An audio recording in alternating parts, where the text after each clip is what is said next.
Queda de Sodoma e Gomorra. Após o caos de Babel, quando a humanidade foi despojada de sua unidade e a Torre da Arrogância foi abandonada como um cadáver na planície de Shinar, os clãs vagavam confusos, cada um falando uma língua que os outros não conseguiam mais entender. Foi um julgamento de Deus, mas também um novo começo.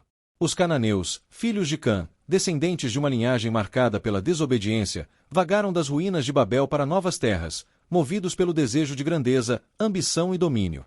Caminharam por dias, semanas, talvez anos, cruzando desertos cruéis, colinas escaldantes e vales sem nome. A descoberta do Vale do Jordão. Até que um dia eles chegaram ao Vale do Jordão. Ali, diante de seus olhos, um paraíso se descortinava. Uma planície verde, úmida e fértil, coberta de árvores frutíferas, campos dançando com espigas douradas de trigo e um rio que serpenteia por ela, como se a própria terra estivesse respirando. E ali disseram: aqui edificaremos a nossa glória, aqui restauraremos Sodoma. A fundação foi brutal, assim como a vontade de seu povo. Sodoma foi construída com sangue e fogo, pois cada pedra foi arduamente conquistada. Cada centímetro de terra irrigado com suor e conquista. Os cananeus trabalhavam como homens possuídos.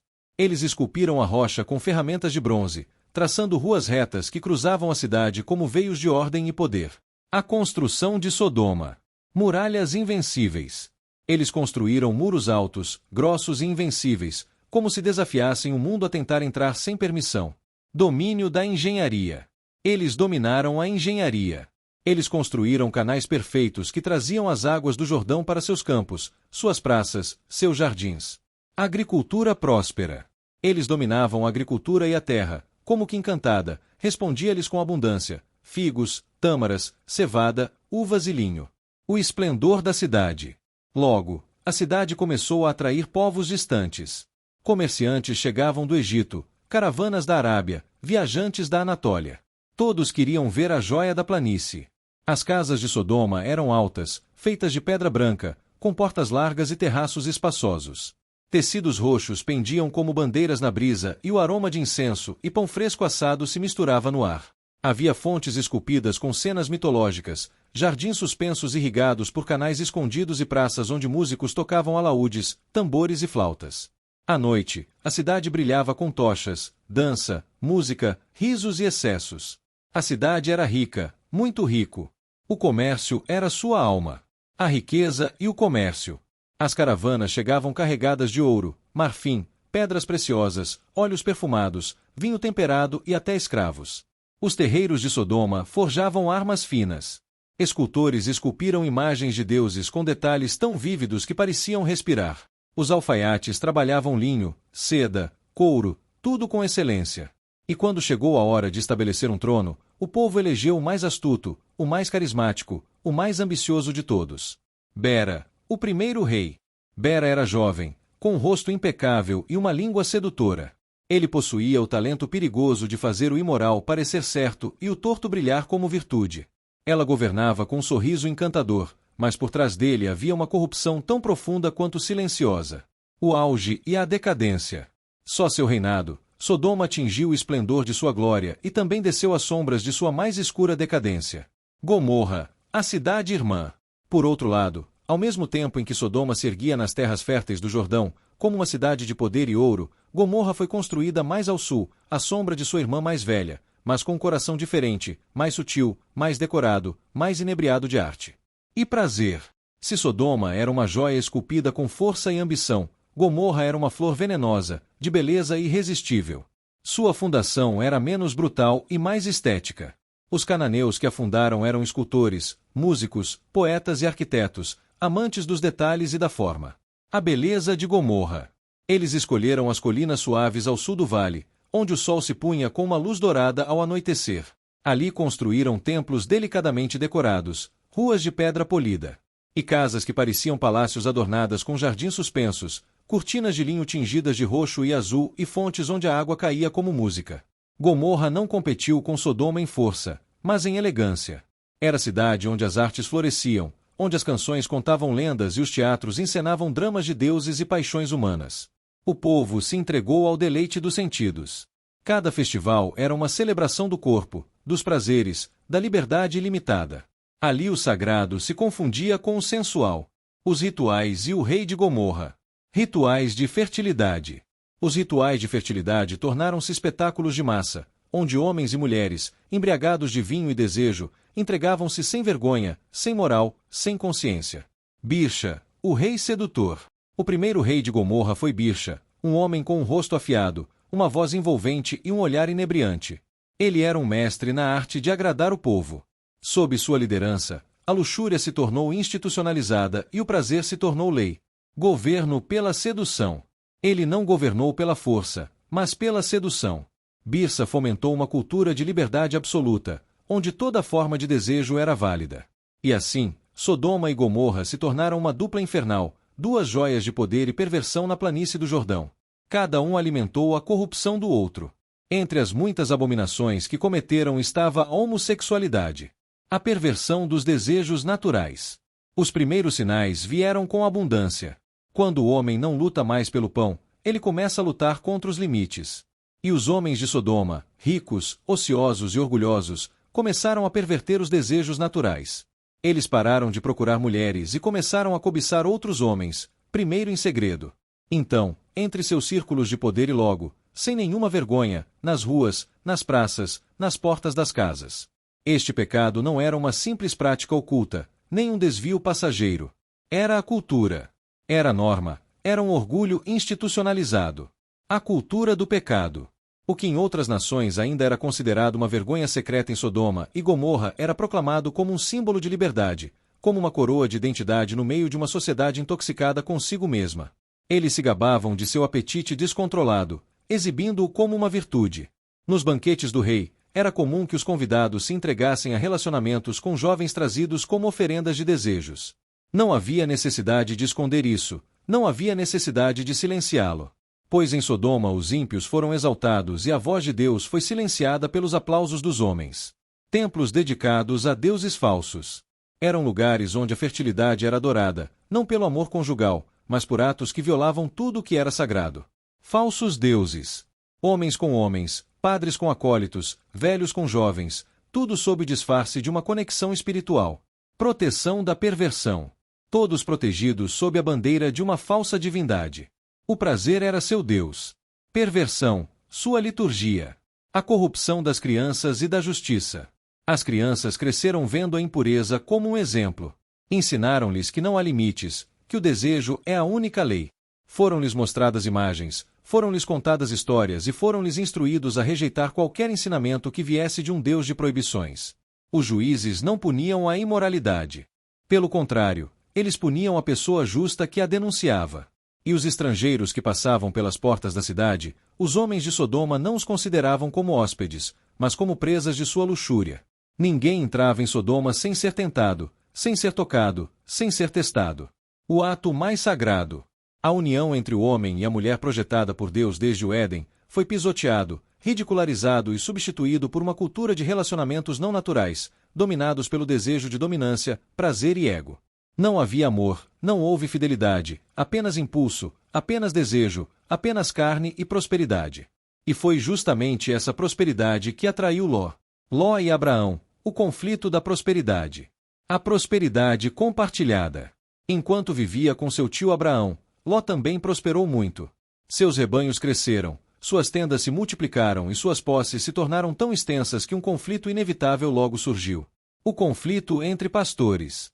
Os pastores de Abraão e os pastores de Ló discutiram. Eles colidiram. Eles acusaram um ao outro. A terra não podia mais conter tanta bênção. O que antes era unidade, agora era tensão.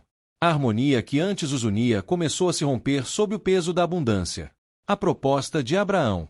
Foi então que Abraão, o homem do altar, o amigo de Deus, ressuscitou com a dignidade de um pai. Ele se aproximou de seu sobrinho LW, o jovem que ele acolheu desde a morte do pai. Ela olhou para ele com ternura, mas também com firmeza, e disse: que não haja conflito entre mim e você. Se você for pela esquerda, eu irei pela direita. Você escolhe primeiro. A escolha fatal de Ló.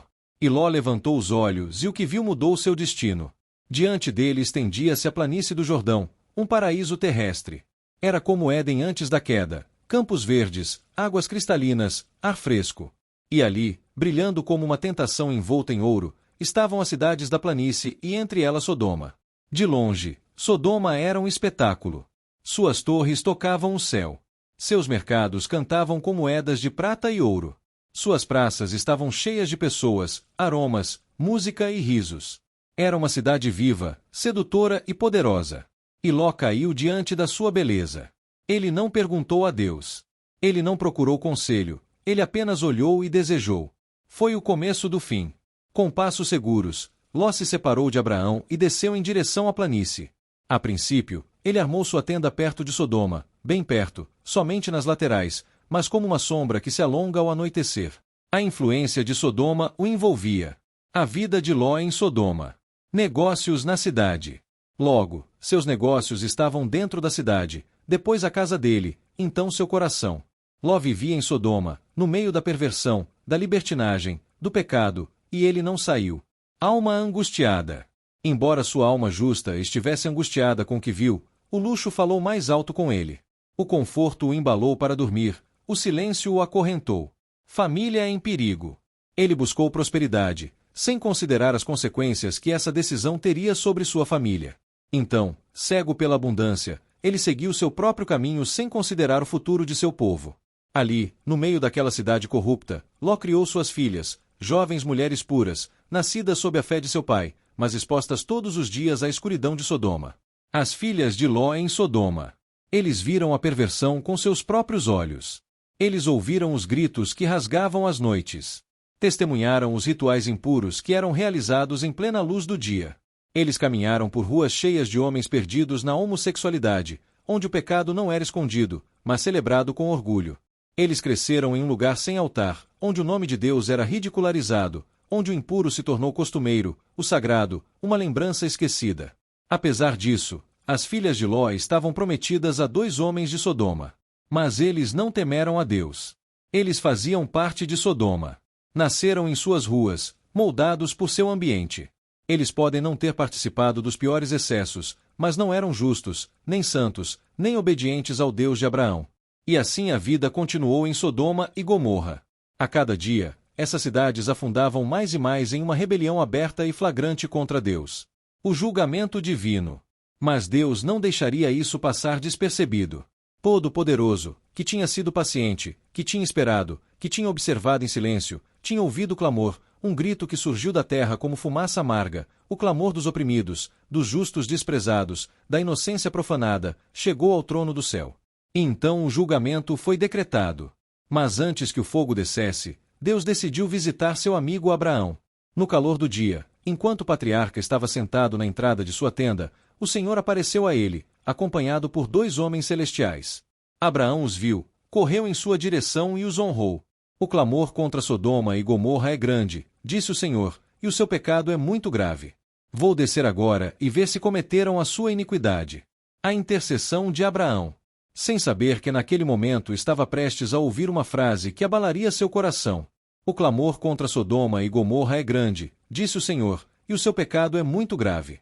Vou descer agora e ver se cometeram a sua iniquidade. Abraão estremeceu. Ele pensou em seu sobrinho Lote, na sua família, na possibilidade, ainda que remota, de que ainda houvesse pessoas justas em meio a tanta escuridão. E com lágrimas na alma e voz trêmula, ele intercedeu diante de Deus. Destruirás também o justo com o ímpio? Senhor, se houvesse 50 justos, os destruirias? E Deus respondeu, se eu encontrar 50 justos em Sodoma, pouparei a cidade inteira por amor deles. E Abraão insistiu, e se fossem 45, 40, 30, 20, 10? Mas em cada apelo, a resposta era a mesma, se houver 10 justos, eu perdoarei. Contudo, em toda a terra de Sodoma e Gomorra, nem mesmo aquele pequeno raio de luz foi encontrado. O mal contaminou tudo. Até mesmo os noivos das filhas de Ló zombaram da mensagem de salvação. E então os 2 anjos partiram para Sodoma. Eles desceram das alturas na forma de homens portadores do julgamento de Deus. A cidade ainda cantava, ainda ria, ainda se deleitava com seu pecado, sem saber que sua noite final havia começado. Os anjos em Sodoma. Quando chegaram, LW estava sentado no portão da cidade. Não estava ali por acaso. Ele estava em sua posição de juiz, cumprindo seu dever entre uma geração perversa. E quando ele os viu, algo dentro dele estremeceu. Ele se levantou imediatamente, prostrou-se no chão e implorou que entrassem em sua casa. Eles concordaram com o convite e entraram na casa de Ló. Eles fecharam a porta atrás deles e a noite caiu sobre Sodoma como um cobertor espesso e silencioso. Mas o inferno estava prestes a acontecer. Não demorou muito. A notícia se espalhou como fogo. Estrangeiros chegaram. Homens novos, diferentes, e os rumores despertaram a luxúria adormecida da cidade.